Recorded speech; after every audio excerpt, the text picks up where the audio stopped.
तो आज हम जिस दौर में झांकने वाले हैं वो है भारत का मध्ययुगीन काल, खासतौर पर 800 से 1200 ईस्वी के बीच का समय।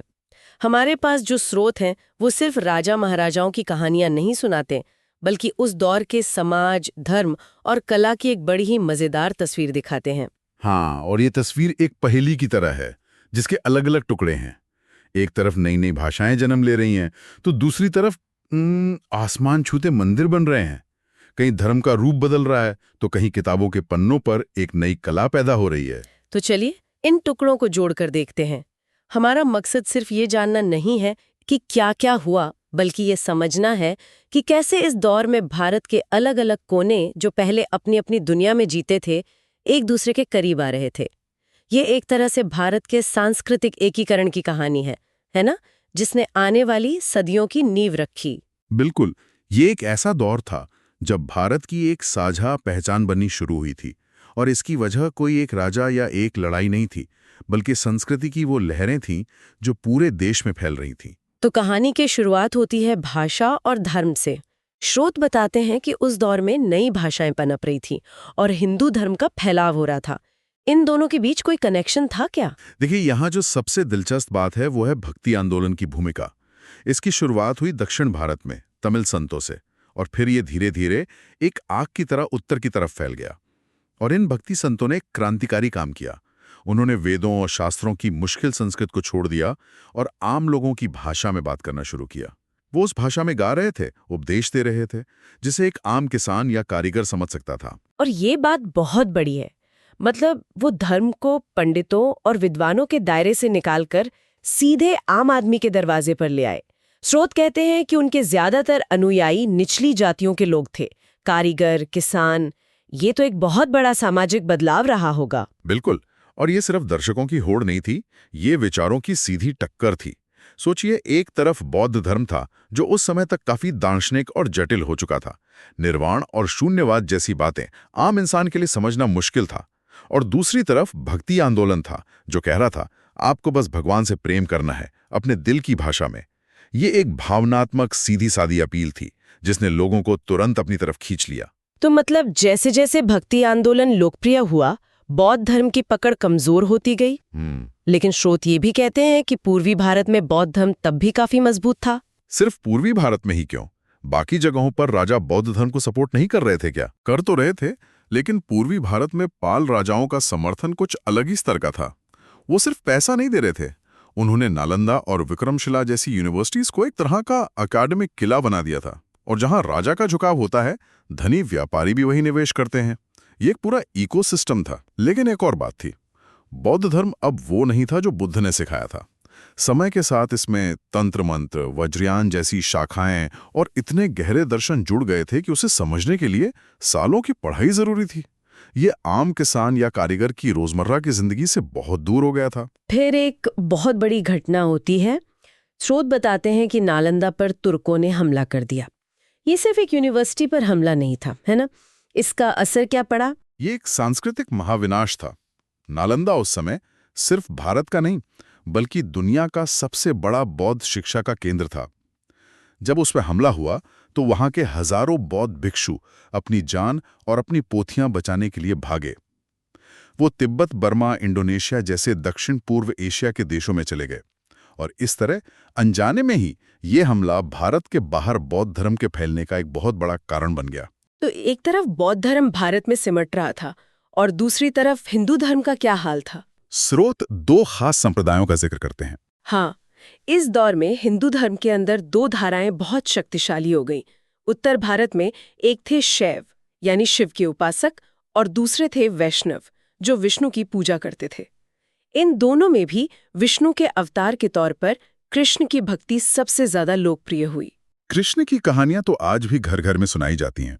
उनका बचपन, राधा से उनका प्रेम, कंस से उनकी लड़ाई, ये सिर्फ कहानियां थीं या इनका कोई गहरा मतलब भी था? लोगों से ये कैसे जुड़ रही थीं? अगर हम इसे बनी तस्वीर में देखें तो ये कथाएं सिर्फ कहानियां नहीं थीं, ये भक्ति और प्रेम का एक सीधा संदेश दे रही थीं, जो किसी भी आम इंसान को समझ आ सकता था। इन्हें कविताओं में गाया जाता था, और सबसे अहम बात, इन्हें मंदिरों की दीवारों पर पत्थर में तराशा जा रहा था। तो ये जो कृष्ण और राम की कहानियां थीं, ये सिर्फ सुनाई नहीं जा रही थीं, इन्हें पत्थर में तराशा जा रहा था।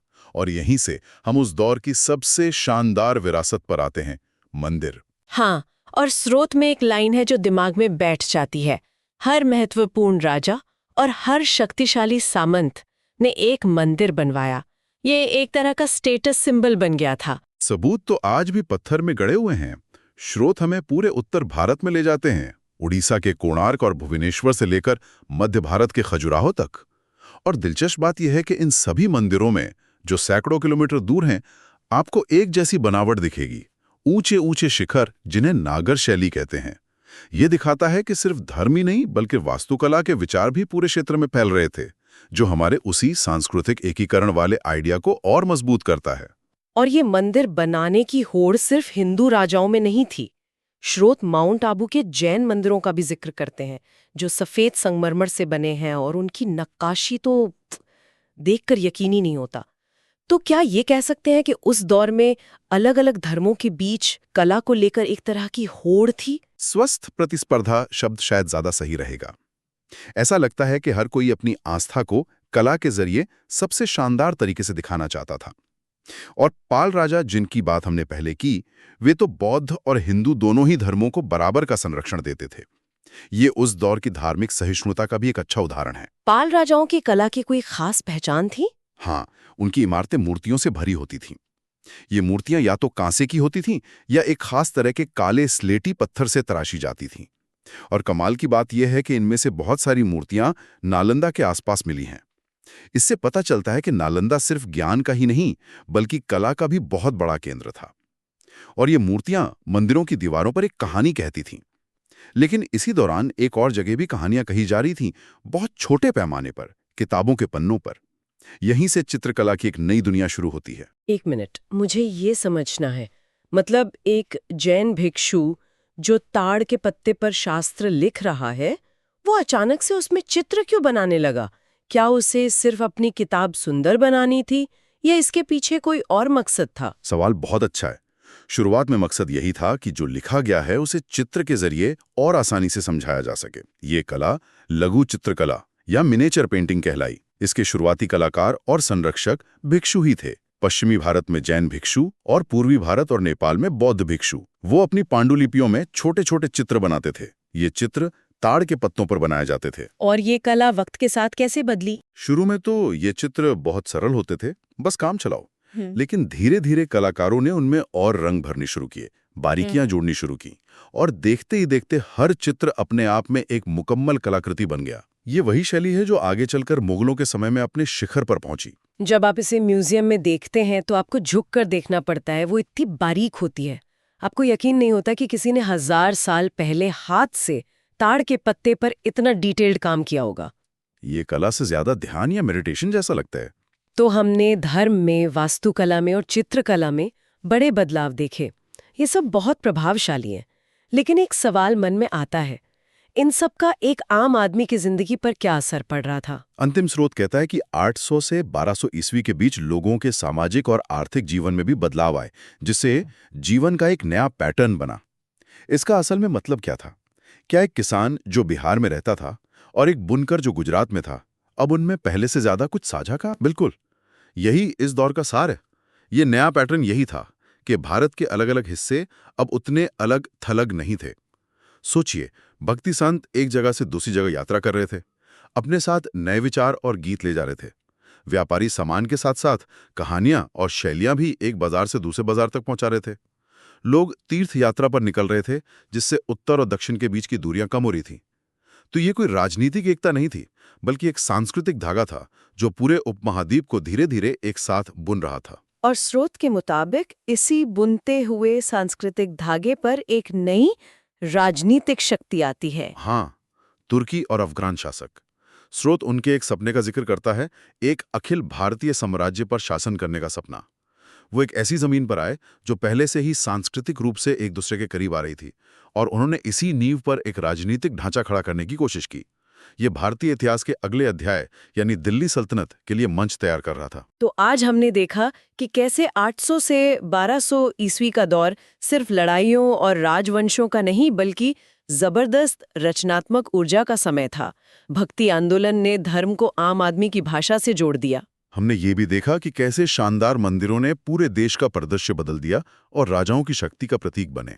और कैसे पांडुलिपियों के शांत कोनों में लघु चित्रकला जैसी एक नाजुक कला ने जन्म लिया। और सबसे बड़ी बात, हमने ये समझा कि कैसे ये सारे बदलाव उत्तर से दक्षिण तक उपमहाद्वीप को एक नई पहचान दे रहे थे, ठीक उन नई राजनीतिक ताकतों के आने से पहले जिन्होंने इसी पहचान पर एक साम्राज्य बनाया। ये वाकई एक नींव का दौर था जिसने आने वाली सदियों के लिए भारत की कला, संस्कृति और समाज का मिजाज तय कर दिया। हमारे स्रोत इस बात पर जोर देते हैं कि भक्ति शिक्षक अक्सर निचली जातियों के लोगों को उपदेश देते थे।